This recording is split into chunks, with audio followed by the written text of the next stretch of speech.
Hello readers, आज हम John Keats द्वारा लिखे गए एक poem ode to a nightingale को डिस्कस करेंगे। तो जॉन कीट्स अपने फ्रेंड के घर गए थे और उनके ब्रदर की ट्यूबरक्लोसिस से डेथ हो चुकी थी। वो खुद भी ट्यूबरक्लोसिस से सफ़र कर रहे थे। तो जब वो अपने फ्रेंड ब्राउन के घर थे तो एक पेड़ पे एक नाइटिंगेल बैठी थी और वो गाना गा रही थी, गुनगुना रही थी। तो उन्होंने उस गाने को सुना। वहीं वो नीचे बैठे थे और उन्होंने कुछ ये लाइंस लिख दी जो कि ये पोएम बन चुकी।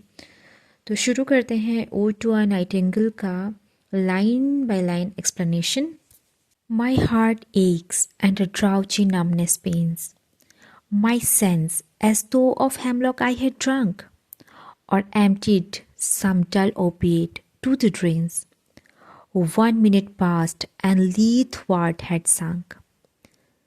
This not through envy of thy happy lot, but being too happy in thy happiness, that thou, light-winged dried of the trees, in some melodious plot, of beechen green and shadows numberless, singest of summer in full-throated ease. So the poet says that I feel a pain in my heart, and my senses have become dull, as if I had drunk hemlock or some drug prepared of opium. I am forgetting everything. It is not because I am jealous of your happiness, but I am happy in your happiness.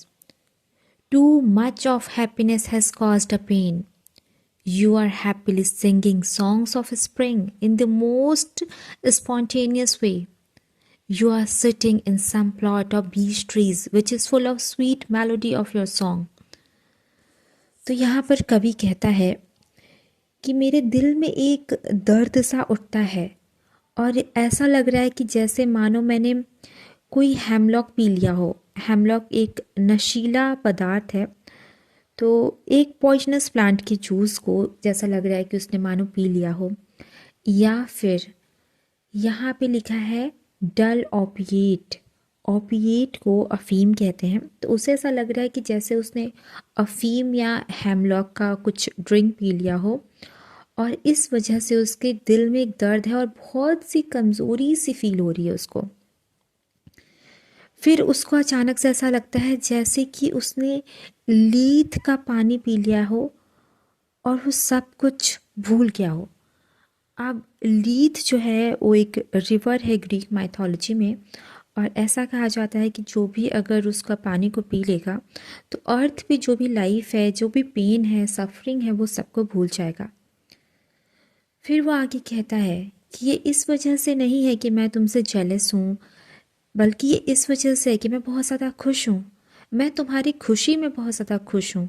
और Nightingale, तुम तो मुझे ऐसी लग रही हो जैसे कि तुम एक ड्राइड एक एंजल कह सकते हैं हम, उससे कंपेयर किया है उसने, जो कि फेरी है वुड्स की, उस पे रहती है। तो उसी तरीके से जो नाइटिंगेल है वो भी उन पेड़ों पे रह रही है। तो उसको उसने ऐसा बोला है कि तुम उस फेरी के समान उस ट्रीज़ में हो और किसी मेलोडियस प्लॉट पे तुम बैठ करके, ऐसे पेड़ों के बीच में बैठ करके अपने गाने को गा रही हो। इतनी समर के टाइम में जहाँ पे इतनी गर्मी है, तुम अपने फुल थ्रॉटेड मतलब पूरी आवाज़ के साथ बहुत ही ईज़ आसानी से गाने को गा रही हो। Oh, for a draught of vintage that hath been cooled a long age in a deep delt earth, testing of flora and the country green, dance and provincial song and sunburnt mirth. Oh, for a beaker full of warm south, full of the true, the blushful hypocrine, with beaded bubbles winking at the brim, and purple-stained mouth, that I might drink and leave the world unseen, and with thee fade away into the forest dim.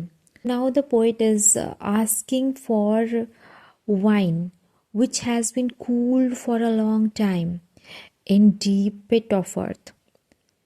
And the taste of that wine will transport him to the valley of flowers and to the green countryside, to the happy folk songs and the dances of Provence.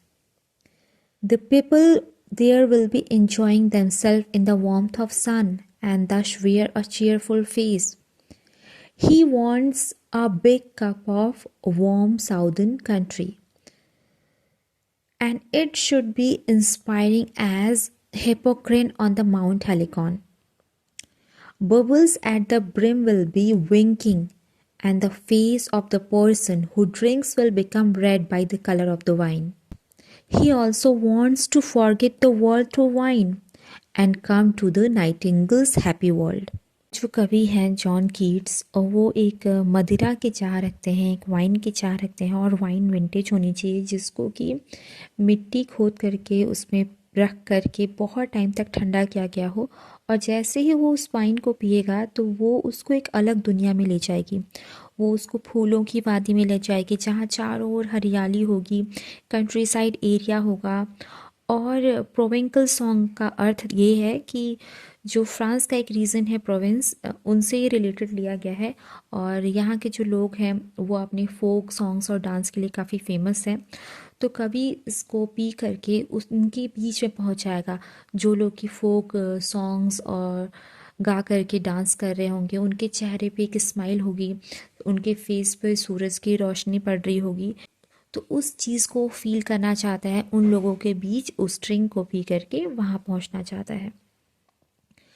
अब वो जो एक beaker की चाह रखता है, तो वो बीकर जो है वाइन से पूरा भरा होना चाहिए, और वो बहुत ही ज़्यादा प्योर होने चाहिए। जैसे वो उसको पिए तो उसके फेस पे वो जो वाइन का कलर है उसका रेडनेस उसके फेस पे आ जाए, उसका ब्लश आ जाए, और वो बिल्कुल ही हिपोक्रेन की तरह चमत्कारी प्याली की तरह हो। And what is Hippocrene? Hippocrene is a fountain of mount Helicon and it is very sacred to the Muses. ये बहुत ही ज़्यादा पवित्र एक फाउंटेन है, और जो भी इसको पीता है एंड वो इंस्पिरेशन मिलता है उसको।